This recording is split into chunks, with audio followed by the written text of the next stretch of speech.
G'day and welcome to this, the first of hopefully many question and answer sessions for youth basketball coaches and phys ed teachers. If you have not visited the Ozswoosh channel before, then welcome to my channel. This is a channel that's designed to help people improve. So that's actually what I'm about here at Ozswoosh, is helping people improve. So a little bit about me. I have been coaching for over 30 years and also played for around 20 to 25 years. And basically I have two iterations of what I offer for people who are involved in the basketball community here in Australia. And basically I have what's called Ozswoosh Academy, which is a training academy for athletes. And I also have Ozswoosh Education, which is for teachers and coaches and helping them get their club coach accreditation here in Australia. I also have an extension of that is the YouTube channel, which you're currently hopefully on and watching. And also I have the website, which offers a whole heaps of drills and things for athletes and coaches to work on. So if you're someone who's looking for more drills and things to help your athletes improve, then make sure you check out my website and or the YouTube channel here, which has over 50 fun games for kids. There's interviews with professional coaches, and there's also fundamental drills, and there's also things that can help athletes improve their footwork, agility, and defensive side of the game. There's also two-man combination drills and things of that nature. So I want to say thanks for joining me. If you're joining me live, that's awesome. If you're joining me after the fact, that's even better. I want this session to be as engaging as possible. And the idea of this session is that I want to share some responses to questions from community groups that I participate in. Now, some of these are ones that I've found that I find have or are common questions that a lot of coaches and players have. And then the others are ones that people have actually asked me to share here on the live stream.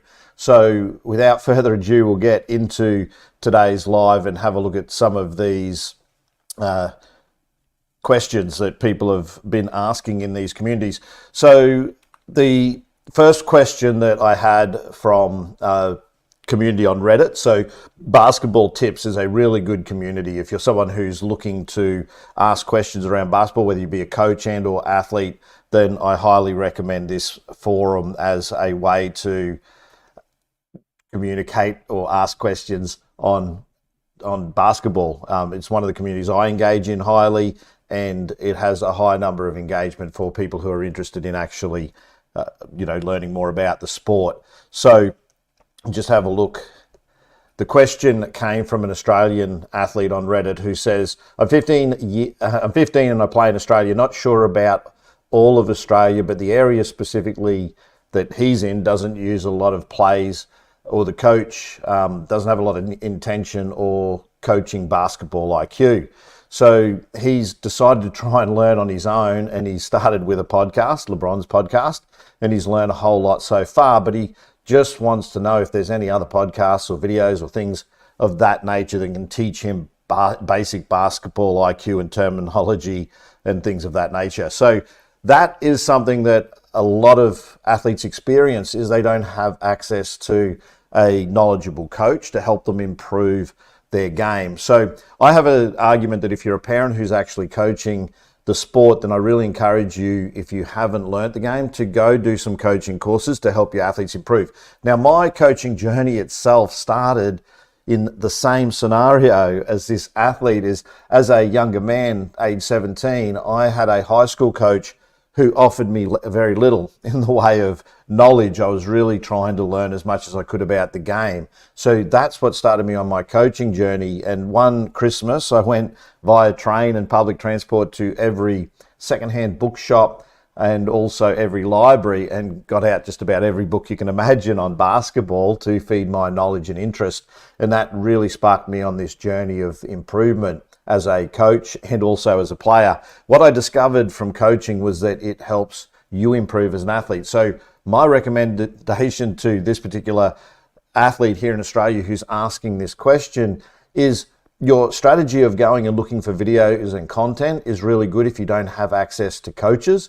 I would suggest you also go to your local association, basketball association, and see if you can sit in on a coaching accreditation course. Now, at your age, you're probably not eligible for the actual accreditation yet, but you can go to your local association or find through your state body the opportunity to go and sit in on a course. They will actually allow you to participate in the course, but you have to be a certain age to get your what we call club coach accreditation here in Australia. Now, one of the other things that I would suggest you do is go to clinics that are being hosted by any number of, professional coaches and or just coaches in your community, your associations. They're not unusual to run clinics and things, but go in with the strategy of learning. So if you don't have access to knowledgeable coaches, I like the fact that you're curious and you're actually going and looking for that information yourself, because what that tells me is that you're someone who is always going to look to be better.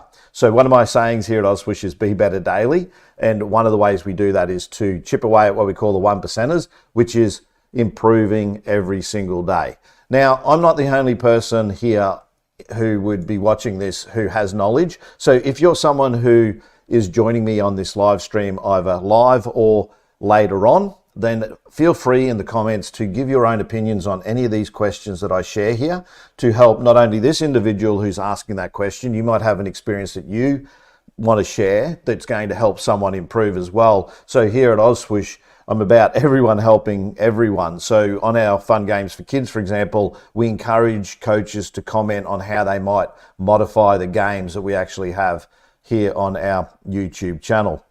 So we'll look at the next question. Hopefully that helps any individual that's in that same situation as he is. And let's go to the next one and we'll see. So feel free to share your own thoughts in the comments below if it's something that you want to share your ideas and opinions on. So the next one, this question, what am I doing wrong? I recently started playing basketball about 3 years ago, and about at the same time as his friends started, and he's always been better than them, but they're a little younger than he is. And now he found that he's on the same team as them and he's not feeling like that he's at the right skill level for his age.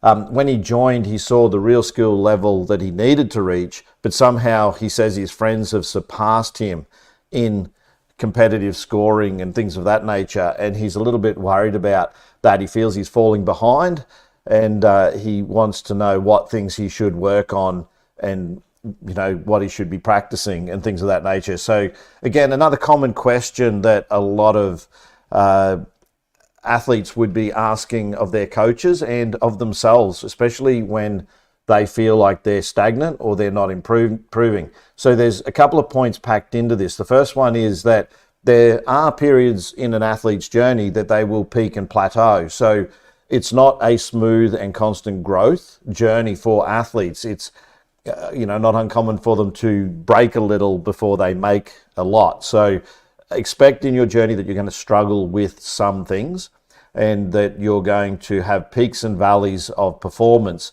Now, the other thing is it's important, again, I love that these people are in these communities asking these questions, because what it says to me is that they're on a growth journey, that they have a growth mindset, that they really want to understand how they can improve. And that's the first part of the process, is acknowledging that there's work to be done. A lot of people become complacent. So when you think you've reached a certain level, you stop learning. So we call that a fixed mindset. You think you know everything, and therefore, why would I need to continue to learn or practice? Well, this mindset, the growth mindset, is going to serve you really well for starters, but also you're not actually doing anything wrong, except maybe you're trying to work on maybe too much. So I would suggest focusing on specific skills, but you also have to focus on all skills over a period of time. So the way I present this to athletes that I work with is that they are actually like a jigsaw puzzle. So every skill that you have is forming this big picture, and the big picture may never be completed, by the way. If you really have a growth mindset, you are never good enough. So that's the first thing I'd say, is this jigsaw puzzle that you're building as a player, and each skill that you have is a piece of that puzzle. Now, some of those pieces won't necessarily seem like they're fitting together at the time, but in a few years' time, you will see this big picture develop. So what I would say is focus on certain areas of the game based on how you feel you're performing in the game. So for example, if you're really good at shooting, then maybe keep working on your shooting. But if your defense is sliding, then focus on the things you need to focus on to get better in those areas, or your weaker areas, to turn those also into strengths. The other thing is make sure that you are adding new things to your repertoire. So I talk to a lot of my young athletes about the importance of having like a big repertoire of skills. I liken that to a load up in a, say, first person shooter game or something like that. So what I'm saying is build the arsenal of weapons that you need to make you more competitive, because if you just have a handful of go-to moves, then there's every chance that your friends will get better than you. There's an old saying that if you're staying the same and your friends are actually getting better, you're really getting worse. So this question that you shared here is a really important one to address, because it happens a lot for a lot of athletes. But do remember that you're going to peak, and also you're going to have valleys in your performance. So something to be aware of, and try and navigate that. And don't be disheartened if you're not improving at certain periods of time in your basketball journey. Next question. This is a Facebook question. I'm starting lessons for four sixth grade boys in about a week or so. They are guards. What kind of competitive drills would you recommend? What should I focus on the most? And he says he has some things in mind, but he's open to suggestions. So here's what I would suggest at that age is, I'm a big believer that you have to have fun first at this age group. So if you're coaching a junior team, then you need to focus on fun first. Too often I see a lot of coaches at the youngest age level who are trying to teach their kids to play like NBA players. And the challenge there is that those kids struggle with some of the drills they're being asked to do.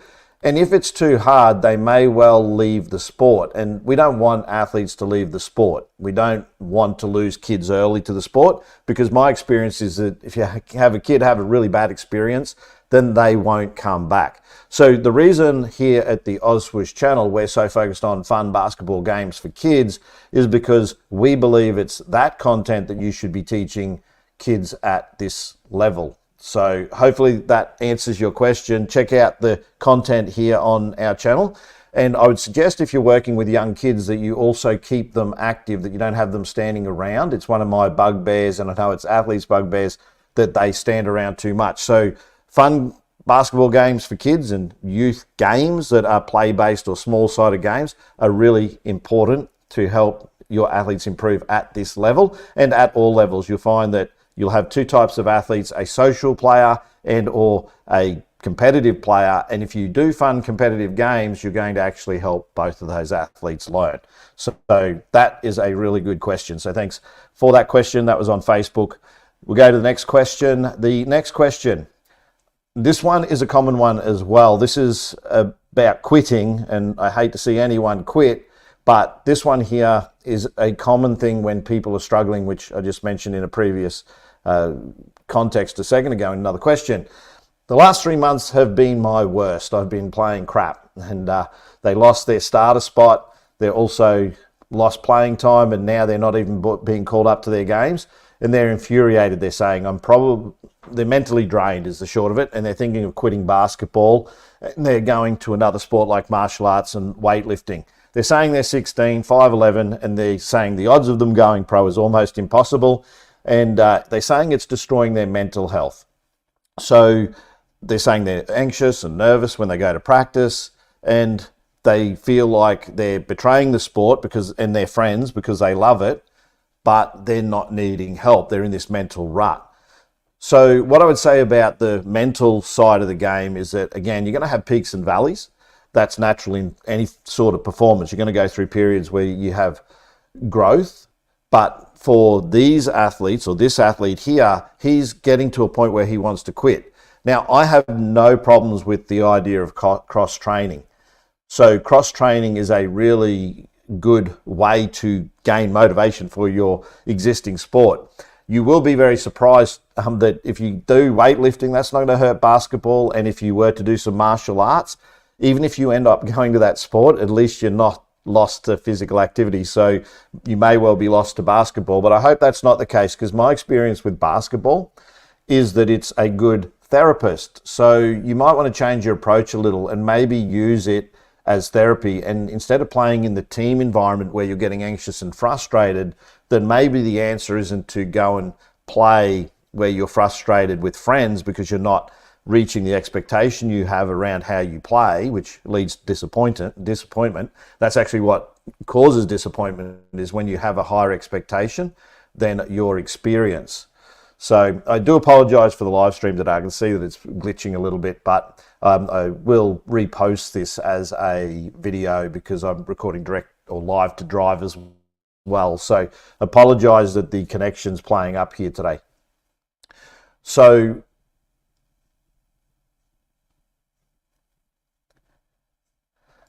just pop Terry in there. I do acknowledge you too, Terry. I saw that come up before. Good to see you as well from the US. So thanks for shouting out. All right. So back to that question. We'll just have a quick look at it again. So yeah, so this athlete being anxious and wants to quit, then I would say, first of all, you need to focus on mental health. I think it's really important as athletes that when they're playing, that they, again, enjoy the game. If you're not enjoying something, why are you doing it? So I would suspect that you're putting a lot of pressure on yourself. And from a coaching perspective, that is really something that coaches want to see in the athletes, because when we see an athlete that really cares, then it means we know they want to work hard. So it's a good attribute, but it's not a good attribute if it's not managed in the right way. So if that is part of your nature or character, then I would suggest that you do actually take a break, because that is what your mind and what you are actually calling for, and your recognition of that is really important. Hopefully we won't lose you to the sport, but like I say, if we were to lose you to the sport, I would be happy that you are going on to do some other activities. I've lost some very good athletes to basketball, and they've actually done the same as you. They've gone into fighting and they love it. One of them, funnily enough, left because he got hurt playing basketball, so he went and did some MMA fighting and that, and then he broke something. So I laughed along with him, not at him, that he got injured, but his reason for leaving basketball was because he got hurt, and he went and did fighting and he got hurt anyway. So that's always a risk, obviously, with sport. So let's check out another question. All right, so another Facebook post. Hey everyone, first training coming up, brand new group. I have no idea what the talent will be, and what is the first drill you think I should run to see how good they are? Now, this question, I would say, is not that hard. It's really just let them play. You don't need to necessarily run a drill to see how skilled they are, because skills are one thing, but applying skills with defense and in a game situation is a completely different kettle of fish. So one of the best things you can do at your very first training session is you can put them through a warm-up of skills. So I have a drill here on the YouTube channel that's called the 5-point dribble drill. All right, so it's a super drill. I'm not sure the exact title, but I can throw that in the description at the end of the video. But it basically covers all the different types of crossovers. So if you want to say check their dexterity and who has a good degree of ball handling skills, then there is a video here on the channel that would help you achieve identifying that early of who your guards might be by whether they keep their head up, how crisp and sharp their crossovers are, whether they change pace and direction, and whether they protect the ball as they cross over and things of that nature. Plus you're going to see like all the different moves, spin dribble, through the legs, behind the back, normal crossover. So that's a drill that I would recommend if you want to warm them up with that type of drill. And then I just have them play. That's what I would say at the first training session, if you don't know who the group you're working with is. And then from there, you would lay the foundation for your season based on what you see. Also, if you're selecting a team, obviously you don't want 10 guards, so you've got to work out who your best guards are. The next thing you could do, if you want to differentiate, if you have a large number of people who are, say, trialing for a team, you're in a trial situation, you might want to have them go one-on-one in different scenarios with people in similar roles, just to see how they handle and who can better manage defensively a person or their matchup is the short of it. So you might put bigs against bigs one-on-one at a basket and guards down the other at a basket, and let them play one-on-one and see who your stronger and more confident players are in those roles. And that might give you the opportunity, you can also do 2-on-2 to see who works well together. So that would be my suggestion there on that question. Don't forget, you can share your own thoughts here in the comments too, and also in the live if you are watching. If you have a question, feel free to also ask a question if it's related to athlete development or something basketball related. I'm more than happy to stay in my lane and answer what I can in the best way I can, but you're welcome to, in the comments, share your thoughts on these questions too, because obviously there's other people with different experience and you can share it. All right, next question. Marking in basketball. Hello, could someone please explain to me more clearly how to mark an opponent correctly in basketball? And they don't understand the principle of the cylinder very well. All right, so 2 points here. So I'll go to the cylinder first because it's probably the easiest one to explain. So the concept of a cylinder is that as a player you have, or imaginary, if you know the core of a toilet roll or paper toweling has like this core, which is a cylinder shape. If you can imagine that you've got one of those around you that goes right up to the sky, so basically you have this space on the floor that belongs to you and no one should encroach on that in an overly aggressive way. We do have contact, but where it gains advantage. So this is the key, is if someone interacts with you and comes into your space, which is what we refer to as the cylinder, or your cylinder, then basically they are at the risk of fouling you in the same way as if you encroach on their cylinder. So the term cylinder actually comes from the ring itself, because on this floor, the ring, which it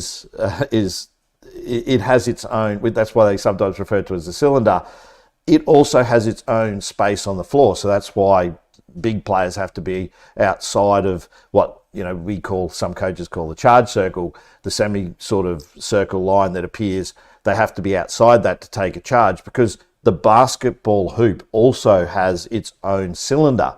So if you imagine, like I say, a big toilet roll in that space, that basically says that it's a neutral zone, that no one on the floor has advantage in that spot. So it's about advantage, disadvantage is the core of it. Now, back to the first part of your question, which is how do you defend someone? Well, obviously you want to stay between them and the basket. That's the basics of defense, is you want to be between them and the basket. If you're off the ball, you want to form a triangle with your with your offense. So you would, what we say, at a young age, we say point pistols, but you want to be the top of that triangle. So you'd have your defender in front of you. You'd have wherever the ball is, you need to see that as well. And the further away you are from the ball, the further you can be from your player, is basically the principle there. But if you're guarding the ball, we have 3 levels of distance that you can guard based on how good the person is you're guarding. So if you're guarding someone who's, say, a shooter, then you don't have to necessarily worry about that individual driving on you. So you can be off them more. If you're guarding someone who likes to, if you're guarding a shooter, you can be in and under and make them a driver. I said that wrong. Confuse you straight away. So yeah, if they're a shooter but they're not confident driving, then we want to make them a driver. So what we do is we step up and we make it really uncomfortable so they can't shoot. So they have to drive and go to their weakness. If they're a driver, then we want to be off them more if we know they're not a very good shooter. So you give them a little bit of distance. We still want to contest the shot, but we don't have to give so much attention to them in when they drive, because we don't want to get beaten by them, because they probably have a really good first step. And then if you're not sure, so if you haven't scouted a player, we want to be a safe distance. So what I would normally say to athletes I work with is you are about an arm's distance apart from the player if you're not sure whether they're a good shooter or whether they're a good driver. And if they're both, then you're probably going to choose any one of those 3, but you've got to understand what you're giving up by the type of defense that you play. So hopefully that answers the question that you just asked, which is the principle of a cylinder and also how to guard an opponent correctly. By the way, if you're enjoying what you're seeing here as far as the presentation goes, I'm using live stream software called StreamYard. And I do have an affiliate link in the description because I know it's a question I also get asked is, what am I using? So StreamYard is the software. So next question, this is quite a lengthy one. So they need some advice. This was in a Reddit forum. This is in a Facebook forum, basketball coaching. Need some advice. My son, who is 12 years old, only began taking organised basketball seriously about 15 months ago. Since then, he's moved up 3 levels, which is awesome. And that's levels of skill in the club that he plays for. And it's from the least skilled to the most skilled. He says he still thinks his son has a long way to go. And the problem is that he's the taller kid and he's expected to play in the post. But there are games where he gets no touches of the ball. He receives none from his teammates at all. And basically he's not getting the opportunity. All right. So he wants to take it up with the coach, and he also says he's not trying to be biased with his son just to summate, but he wants to know what he can do to talk to both the coach and his son about this scenario. Now, this is a really big scenario that comes up a lot, particularly with young players who are tall. And I feel that this is one of the things that disadvantages our sport the most. So I'm happy this question came up in that forum, because I think that we should be teaching all the skills to players regardless of their height. So my advice to you would be, make sure that the coach that you have is not just trying to win the game at that junior level, because your son's development, and time is of an essence here, your son's development is tied to the coaches that they get. So if he is being exposed to a coach that is limiting his ability to play, then you're actually probably not in the hands of a good coach, particularly at a junior age. They need to be getting all skills, because even if he's 6 foot right now at whatever age he is, 12 years, 13 years old, or even 15 years old, there's no guarantee that he's not going to grow anymore. He might stay 6 foot for the rest of his life. He might have had an early growth spurt. So from my perspective is, I would be having a conversation with the coach around how he can help him develop more skills than just being in the post. So at my academy, for example, we run structures that rotate all players through all positions, and I don't like to give players roles too early. I like to develop their skills to the point that I could have them play in any spot on the floor. Obviously, when they become hopefully pro athletes or go to college or something, then they can be put in the appropriate roles that the coaches are looking for. But my goal as a youth basketball coach, and your goal as a youth basketball coach, is probably to give them the best skill development that they can get. So in my opinion, based on your question there, I would encourage your son to find some other coaching and make sure that he's enjoying the sport. The reason he's moved up so quickly in 15 months is probably because of his height, not ability, which is unfortunate. But you need to make sure that the coach that he has is doing the right thing by him, because time is of the essence here. If you have a coach who is working with your son for a period of 6 months and he's not really developing, whereas other athletes getting the opportunity to develop, that's actually hindering his growth, and you don't have a lot of time to play with when they're younger, particularly if they're looking to go pro. So my suggestion there is, find the right coach that fits the right style, that's going to help him develop more skills than just being expected to stand under the basket as a big, which is a common experience with a lot of taller players. So let's look at the next question. Okay, so quick help for the first-time basketball coach. It looks like he's going to end up coaching his son's team. So firstly, good on you for putting your hand up to coach a team. It can be tough coaching your child's team, and it can come with a lot of heat from other parents. But the fact that you're coaching, often it means that if someone doesn't put their hand up, the kids don't get to play. So good on you for doing that. It says no one else has put their hand up. That's the next bit. So that's really important that you've actually stepped into that role. Now, you also say that you're not really a basketball guy, and these teenagers are already decent players, which is good. So they're going to help you a little bit in your journey. And you are going to educate yourself on the strategies and fouls and techniques and things of that nature, and digging into some online forums and things, which you've obviously done here. But you want to know what you need to do when they first start playing, because you're not there yet. So this is really good. This is a really good scenario that a lot of parents find themselves in, is particularly coming from another sport. I think in there, I skimmed past it, but you also have experience coaching and playing other sports. So a lot of that can be translated into this sport, basketball. But if you have very little experience, your approach is actually correct. Is you're going to gain the knowledge that you need to become a better coach and teacher to these young athletes. And I think that's the core thing that happens with a lot of parents. And here in Australia in particular, where I see this falls down is a lot of the parents don't necessarily get access or support in how to coach early from the associations. And that's just about resources. Not that the associations don't offer the coaching courses. I'm about to do one in a few weeks at a local association. But the coaching courses don't come up all the time. So you do have to look for resources. Now, obviously, you're here looking at this video on the Ozswoosh channel, and over 450 videos, I think, on here. The majority are for youth coaches. So a lot about the fundamentals. There are drills that 2-man and 3-man combination drills that could help you structure your trainings. There's also fun games for kids and competitive drills. All right. So what you're doing is the right strategy, and the fact that you want to learn, again, growth mindset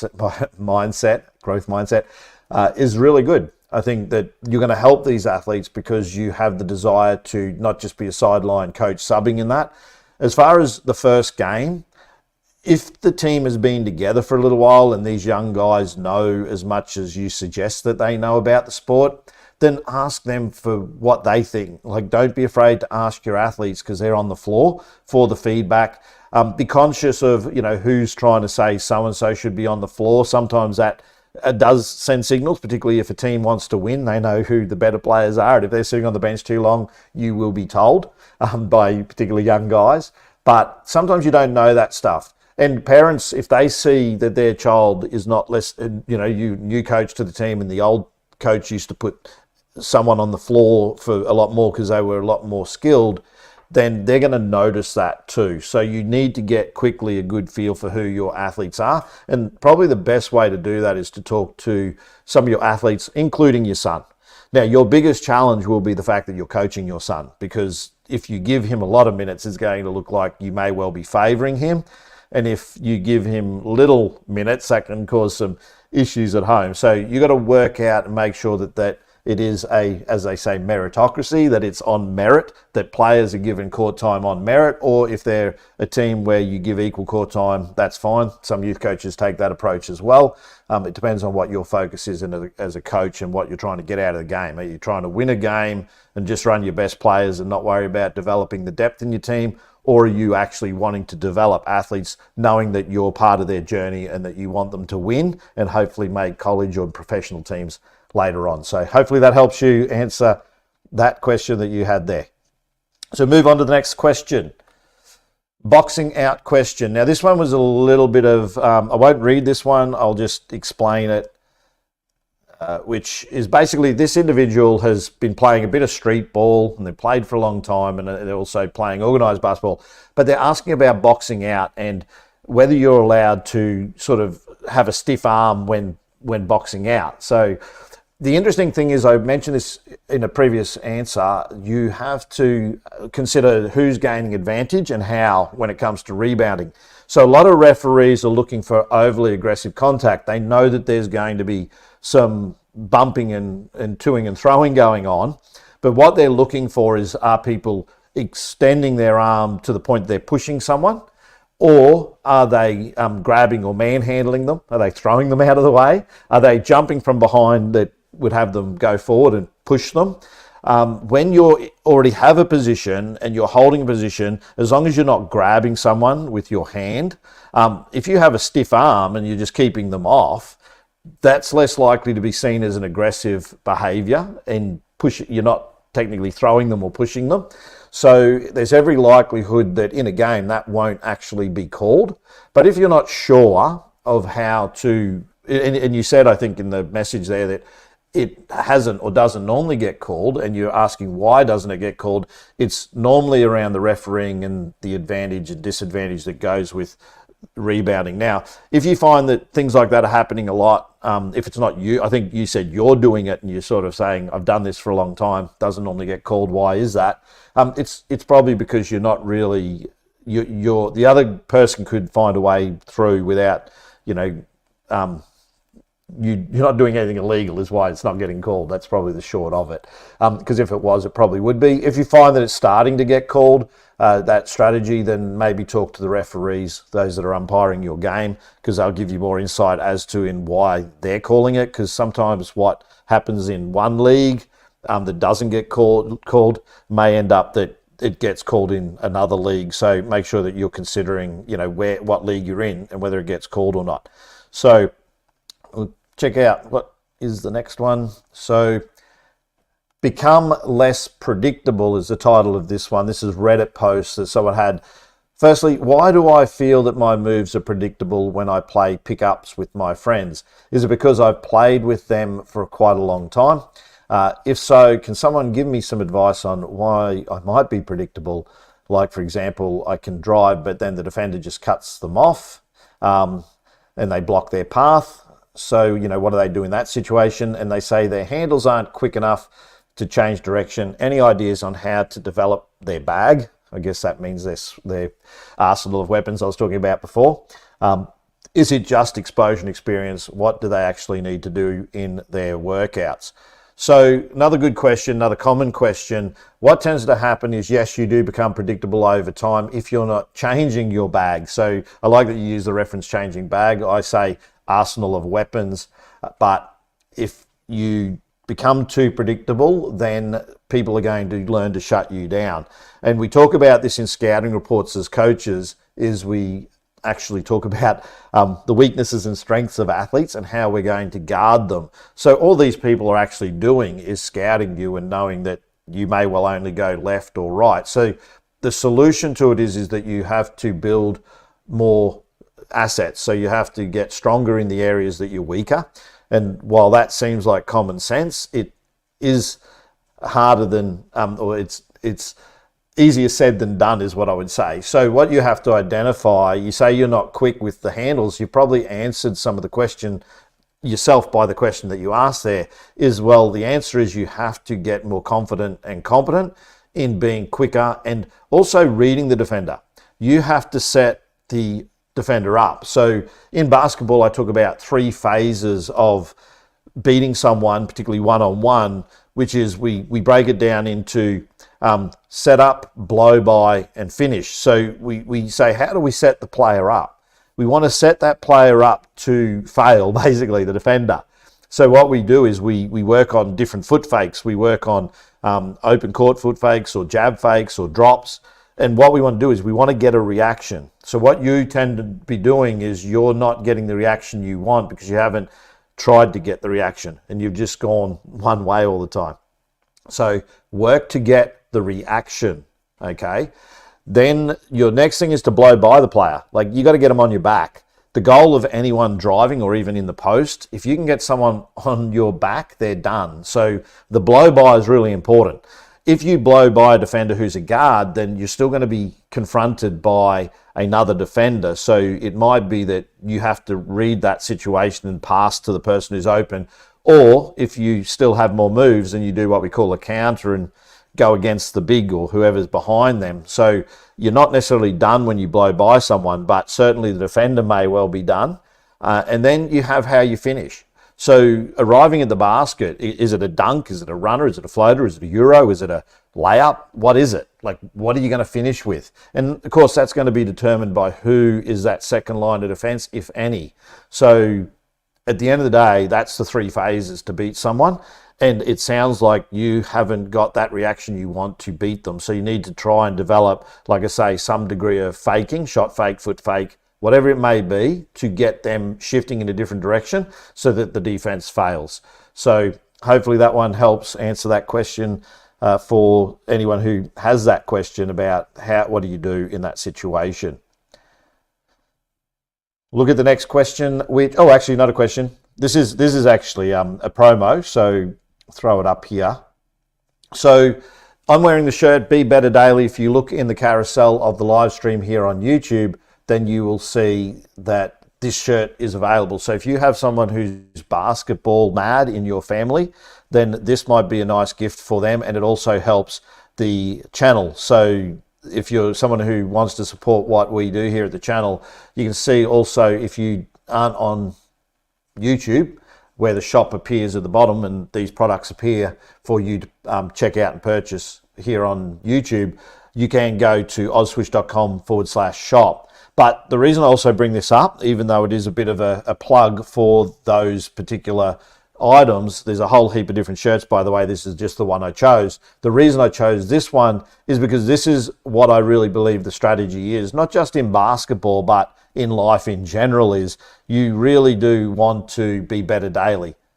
If you take that approach into everything you do, then you will always be better than yourself. There's an old saying that the only person you're guaranteed of being better than is you. So my point that I make is this to my athletes and anyone is just work on what we call the 1%ers, which is those little things that are going to move you forward. And over a long period of time, you'll have massive growth if you just be better daily. So that's not just a plug for wherever it is, this side, plug for the shirts. It is actually some general advice.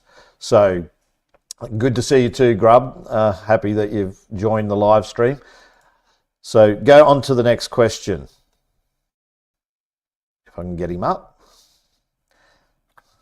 Okay, so these are a couple of questions that came up on a post on Reddit where I asked for questions. Now, these are younger players. These guys are asking pretty much everything that they need to ask here. They wanted to know about finishing, footwork, movement for a big man, the best exercises to gain first step, and dunking. Obviously, young guys want to know about dunking. Left-handed ball handling, finishing, tips for shooting, plus what should I focus on lifting in the gym. So this one here is what you would get when you get a whole heap of young people asking questions. So these guys, I'm not sure how old they are, but they're in their 15s or 14s.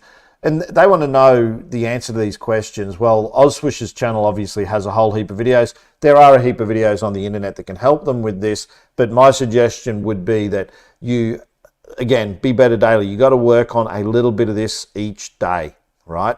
If you can focus on these things over a long period of time, then you end up building that big picture that I was talking about earlier.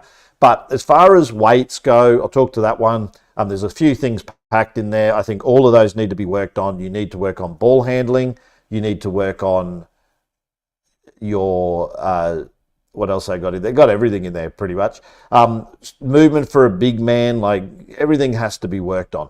You can't neglect it in this game because the game has evolved to the point that even the tallest players have skills. So if you are considering yourself a big man, and I think you're 6'8", so in the professional leagues, that's actually not a big man. That's actually potentially a guard or a power forward. I think you did say you're a power forward, but yeah, it depends on the league you're in as well, but I would say working on all those skills. But as far as weight training goes, depending on your age, there are some that say, doing weights is and may well be a bad idea.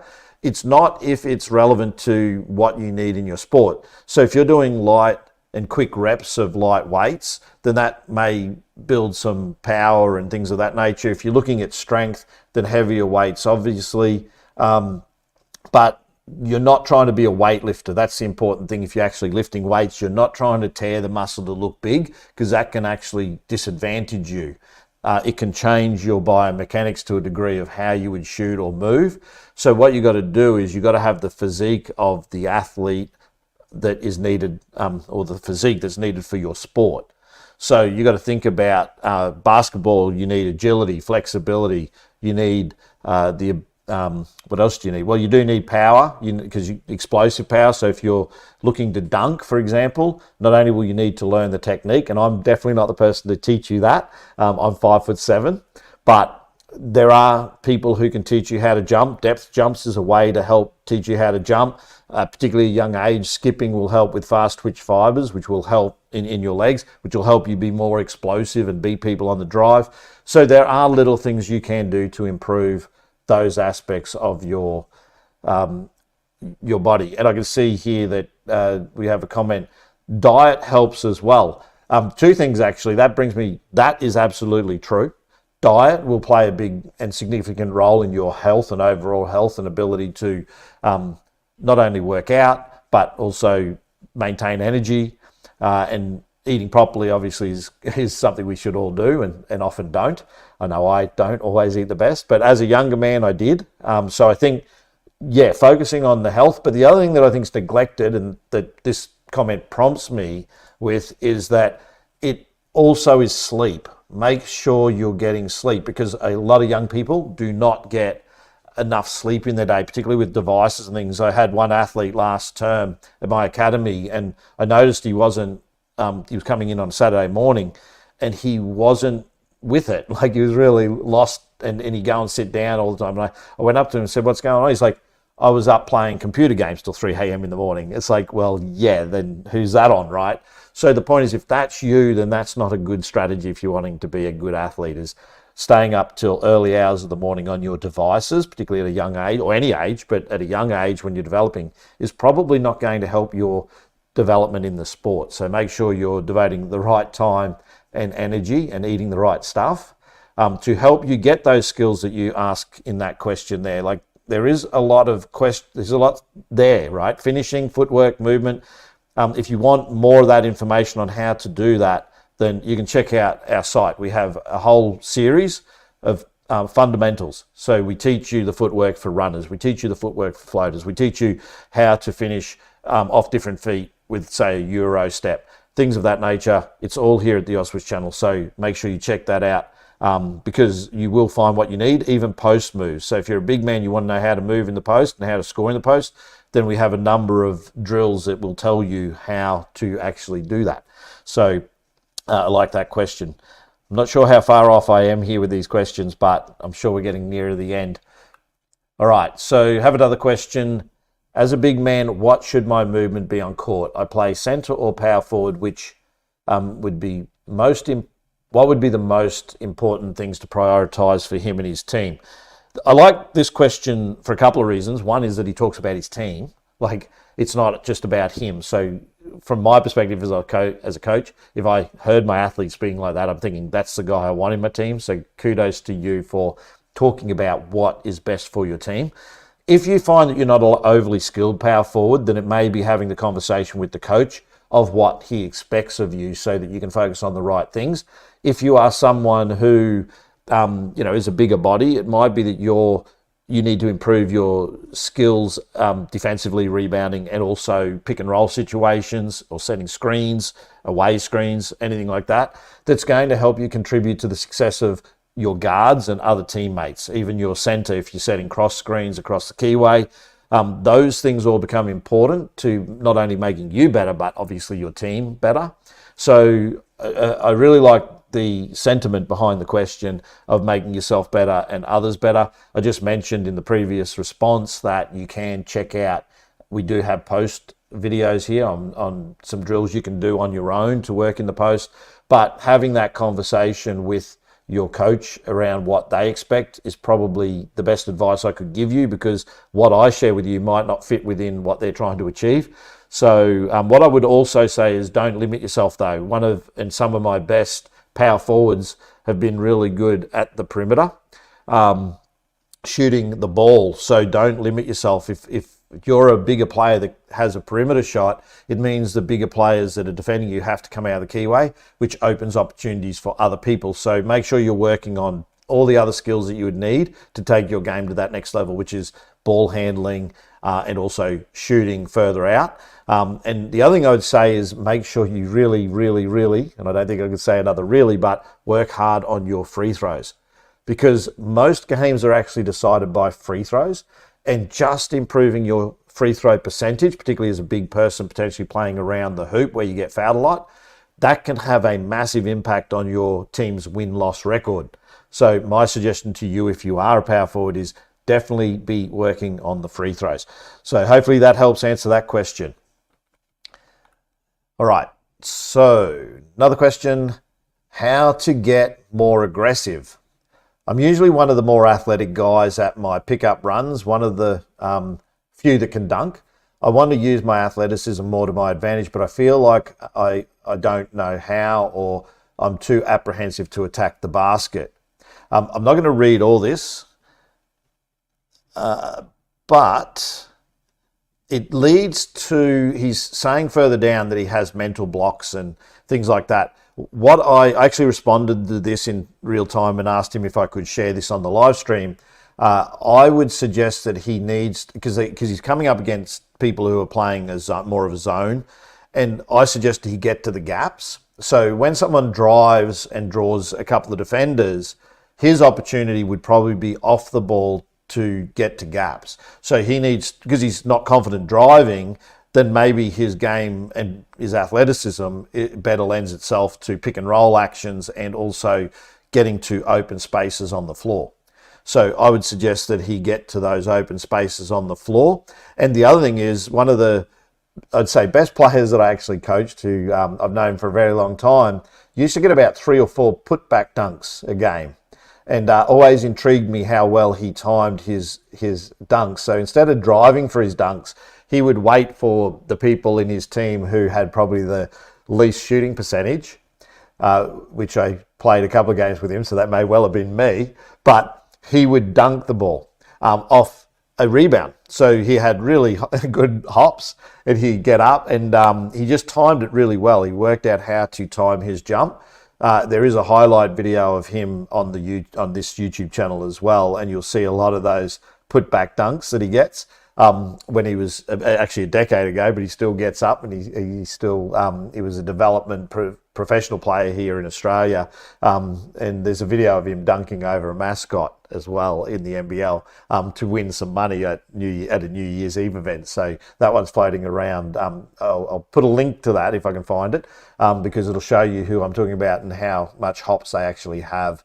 But yeah, I would say focus on working off the ball while you're still building your confidence being a driver, because it sounds like you've got opportunity there to use your athleticism, but you just haven't worked out how best to use that yet. So hopefully that advice helps you. People, if you want to know more about some of these, because I'm moving through these questions and there's a lot of questions, a lot of text to them, then you can pause the video and read, and don't feel like I'm the only one who knows the answer to this stuff, because I actually don't.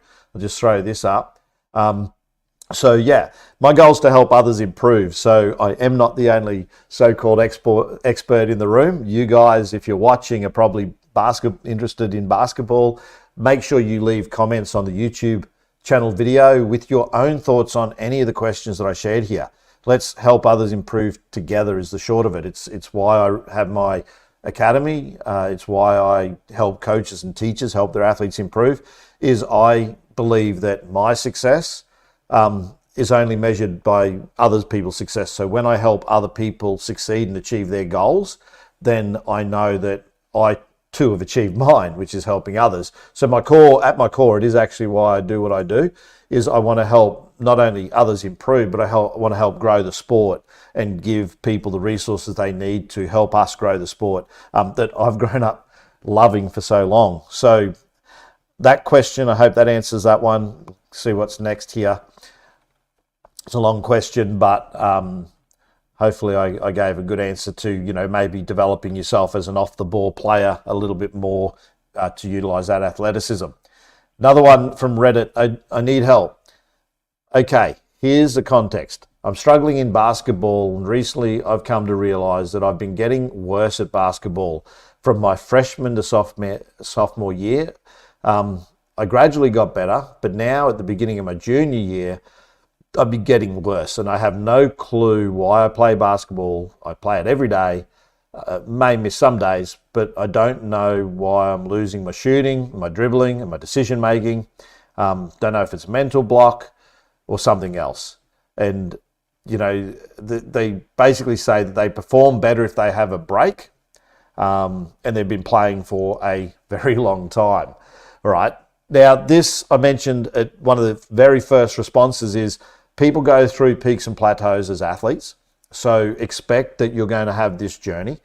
The fact that you, again, said you take a break, someone said that they wanted to quit earlier on basketball, but the fact that you're looking to take a break is also important, right? It is something you should do from time to time, is take a break. There's something else you might want to explore, though, that if you really feel like you're plateauing and you're in a rut, say, is also doing things like mindfulness, breathing, mental rehearsal. Like, there are some mental strategies that you can employ as an athlete in a rut to try to get your mind working with its body. Now, there's something else that is sort of, it's not clear in this question, but I'm going to give my thoughts on it because I think that it's something that is probably there, but it's not said, and that is that you may be growing. Because one of the challenges for athletes when they grow, and this is why you see, and we say that people who are really tall at a young age look lanky or that they're uncoordinated, it's because your signals from your brain to your limbs have not caught up yet. So you are actually a degree uncoordinated. So when people go through growth spurts, and it's possible that you're going through a growth spurt here, I don't know because the context isn't in this question, but it may be that you're actually growing, which isn't a bad thing. It just means that you have to ride that wave of growth for your mind and body to then catch up with each other again. So from when I read this, I thought this is probably someone who's going through a growth spurt and they're confused because they're seeing their physical change and their mental side aren't matching anymore. And this is quite common for athletes who are going through some form of growth spurt. So reading this, that's what I thought of. But take a break. Also do some mental exercises, mental imageries where you train visually in your mind. You think about shooting free throws or think about taking shots or think about driving.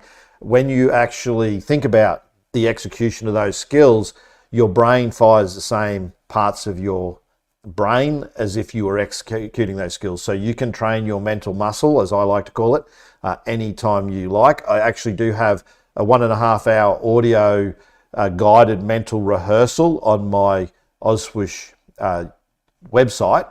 So you can check that out. I think it's $8 or something. And you can go through the whole process of learning how to control or train your mental muscles. So if you're interested in that, I'll put a link in the description below. We'll go to another question. All right, this one was from Facebook.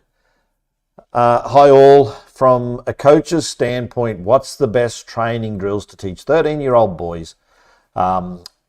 With some players being average and some with above average skills and some having their first season in the sport. So this question, go this way. This question is a common one for young athletes. And here at the Ozswoosh channel, again, I don't really want to spruik the channel, but the answers to these questions are here on my channel because the content's here on the channel that's going to help you achieve the outcome that you want with the athletes that you're working with. So the fun games for kids stuff, the series of 50 odd videos that I have here, and we're going to be producing more of those later in the year, they are the content that I would be giving, grade 5 through to grade 8, maybe even up to grade 9. Some of those drills are going to keep them all engaged. So engagement and play-based learning, small-sided games, is probably the best strategy you can employ at a young age to help improve players' skills in a game environment. So not only do we want athletes to have what we call traditional practice, which is where you break down or micromanage some of the movements that they would have, you also have what we refer to as random practice. And what random practice is it's playing games that are going to deliver an outcome for you where you know that you're trying to achieve an outcome, but you're not micromanaging the movements that players have. So all the fun games for kids here on the Ozswoosh channel are actually play-based learning. So what happens is you throw them in the deep end of the pool, you give them some rules. So we often go space, time, score. So any drill that we create, we're considering those three aspects. And when you change space or you change rules, you get a different outcome. But instead of telling the athletes the outcome that you want them to have through play-based learning, which is what we do as really young kids, like we're playing all the time, we learn a lot through play. So we actually learn a lot more through making mistakes than we do if someone tells us, right? But there is a saying that a smart man will learn from his own mistakes. A wise man will learn from the mistakes of others. So I think if you can teach your athletes to learn from their own mistakes, but also learn from the mistakes of others and learn from you, in other words, learn from what you know, then you're going to help your athletes improve quicker. So hopefully they've got that growth mindset to take on board what you share with them. The other thing that Alan Stein Jr. is someone I interviewed. He worked with some of the NBA's best athletes. I've got the interview here in parts on this channel. He talks about asking for permission to coach someone. And I think this is a good mental strategy because it allows for more accountability. So saying to an athlete, do you give me permission to coach you? So some athletes don't want to hear stuff from coaches. They think they know it all. That's the fixed mindset talk about earlier. But when you have a conversation with an athlete and say, look, I'm here to help you, but for me to help you, I need permission to coach you. I need to know that you want me to teach you, because if you don't want me to tell you anything, then I'm not the coach for you and you need to find a different way. But I'm going to tell you stuff, but I can't do that without your permission, without you saying, yeah, I want to learn, coach. And as simple as that sounds, it is effective. Asking athletes for permission to tell them something means that you can hold them to account more, and you can also tell them, I'm doing my job. You gave me permission to be your teacher, then I'm doing that, all right? That's the other thing. Some young people feel like their coaches ride them, and I think it can be a bad thing if it's a negative experience and there's no good feedback, meaning people are just saying stupid things. Oh, that's useless. Why did you do that? That doesn't help an athlete. But if you say, hey, great layup, but the old sandwich method, but you jumped out, not up. Next time, keep the intensity, but let's try and jump up, not out. Try and present it in such a way that's tactful to them, that they're going to learn and listen to you because you're delivering it in a way that's making them better, not just making a general statement that does nothing for them but provide a criticism. So it's not constructive, which obviously as good coaches will always give positive reinforcement. That's another thing too, is that I got from the Alan Stein Jr. interview, is he talked about it's sort of like coach pleasing. I forget the quote he used. I'll remember it in a second. But he says, I remember, it's what gets praised gets repeated. So humans have this, this thing where we like praise, right? We like to be told that we've done something good. And particularly young people, if you can reinforce when they've done something well, particularly for coaches, then they will want to try and duplicate that. So let your athletes not only know when they may well be able to improve on something, but make sure you're telling them that they've done something well, because then they will chase that reinforcement again. They'll try and duplicate what they just did because they know that you're happy with that. So that's something I would suggest as well.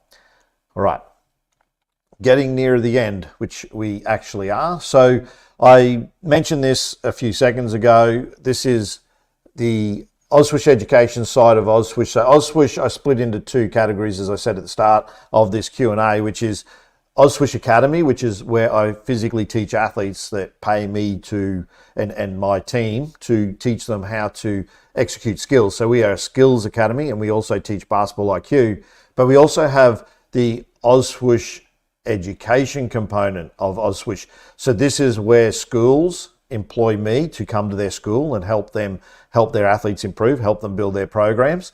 And also I work with the Queensland Police Service here in Australia on youth crime prevention programs. So this is where I would help them. I also have my Ozswoosh content on my website and also here on the YouTube channel. So Ozswoosh Education is also about educating coaches and is often used when I run coaching education and accreditation courses here in Australia. This is where I point coaches to some of the drills that I share and explain to them this is where you can go. If they say, oh, what was that drill that you told me about? then it's on the Ozswoosh channel 9 times out of 10, particularly for youth coaches. So make sure you check out the content. Like I say, 450 odd videos, all helping coaches and phys ed teachers help their athletes improve. So just a quick thank you to the channel is growing and has been growing really well the last couple of months. So a couple of milestones in the last month, reached 5,000 subscribers. So quick thank you for watching and being here. If you're someone who's returned to the channel, then thank you for checking out the content. And also, we're not far off our first million views. Billion subscribers would be nice. Make sure you do subscribe to the channel. But yeah, almost 1 million views. And anyone who's done YouTube knows that, and particularly long form, so what I do, not the short form video, it does take a relatively long time to get a good number of views, and some of our content now, some of our videos have up to 40 to 50,000 views, which is really rewarding because it lets me know that what we're creating has value for the community of people that need it. So as I say, focusing on beginner coaches and teachers helping their athletes improve. Now, this is just a quick request, I guess, or ask. So you can see here, I've got, I want to do more Q&As. So this is the pilot, I guess, episode of this Q&A. I will do the same structure, but it would be nice if we could get some more people. So make sure after the fact, if you can share this out to your community of coaches or to your profiles, just to let people know it's available to them. I'd like to be running this regularly, probably same bat time, same bat channel on a Sunday from 11 a.m. Australian Eastern Standard Time. I know in the US that's not a time that a lot of people can come, but you can watch the replay. So this will be up on replay. I may reshare this. It has been playing up today, which often it doesn't for me, so I don't know why that is, but internet's playing up, so I may reshare this as its own standalone video. But if you are someone who is interested in asking a question in the live stream, then make sure you follow the channel, and when you look at our live tab, that you hit the notification bell to be advised when I go live for live Q&As. The other thing is I'd ask you to like I said before, leave a comment in the comment section.